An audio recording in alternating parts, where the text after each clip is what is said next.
just introduce yourself and tell me how you got into the industry and how long you've been in it, and really why you got into it. Why do you enjoy it?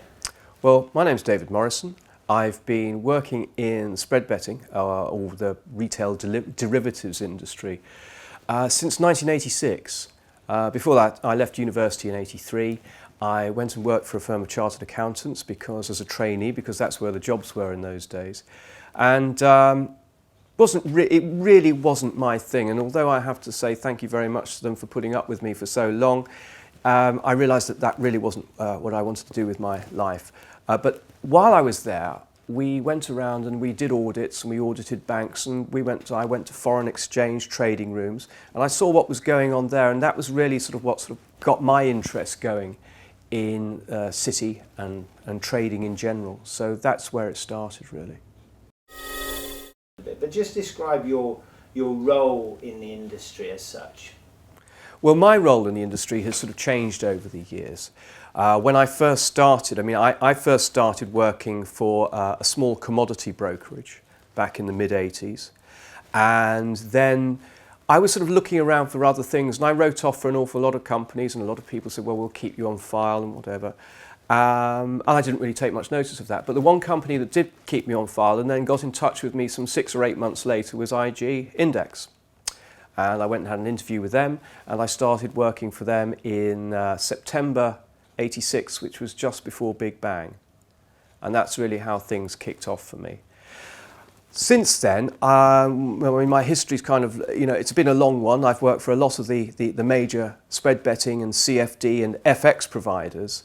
And now my role is very much as a consultant to those companies. So I've just finished a big project for one of the US entrants in the markets who's really sort of concentrates on forex.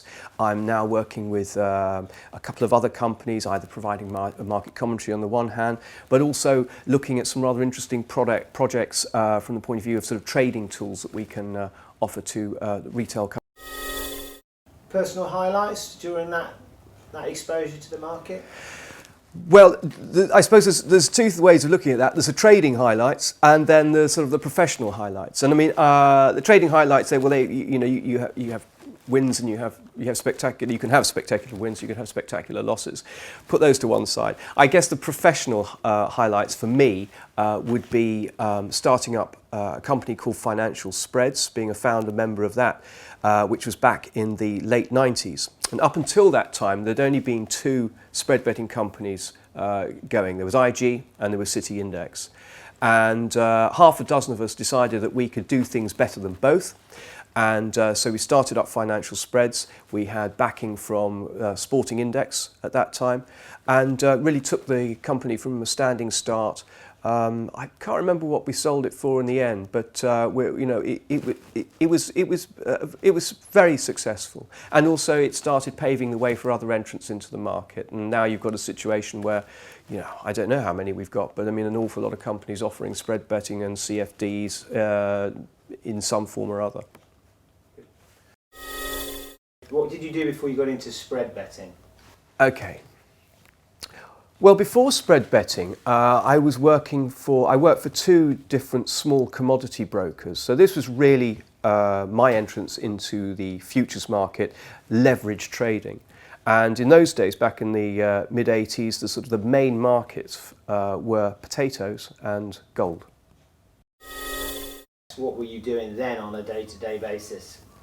So in those days, this was very much a brokerage role. So I would have my clients, and I would be advising them, if they wanted advice, about where I thought the markets were going.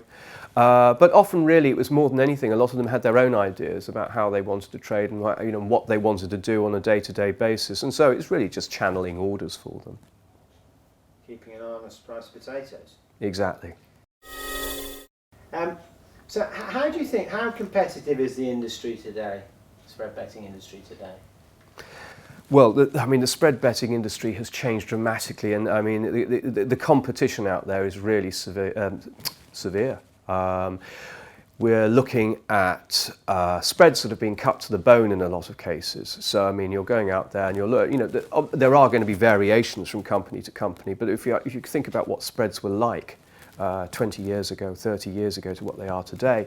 For most people coming in and having a look, they won't see a great deal of difference in spreads between a spread betting provider, a CFD provider, and an FX provider. So whether it's sort of that retail facing one or even an institutional facing company, those spreads are really razor tight.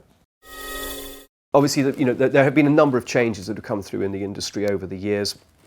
The biggest one for everyone is, of course, the online trading, which really sort of started back at the beginning of this century and has exploded. And of course, it's brought an awful lot of transparency to the market. So whereas everything when it was phone broke, I mean, we had loads of days where actually, one guy would be answering the phone at one end of the desk, another would be answering the phone at the other end of the desk, both being asked for, I don't know, daily FTSE or March FTSE, and you could have arbed the two prices because they were so different, and that was on something like an 8-point spread. So that kind of thing obviously is not happening anymore.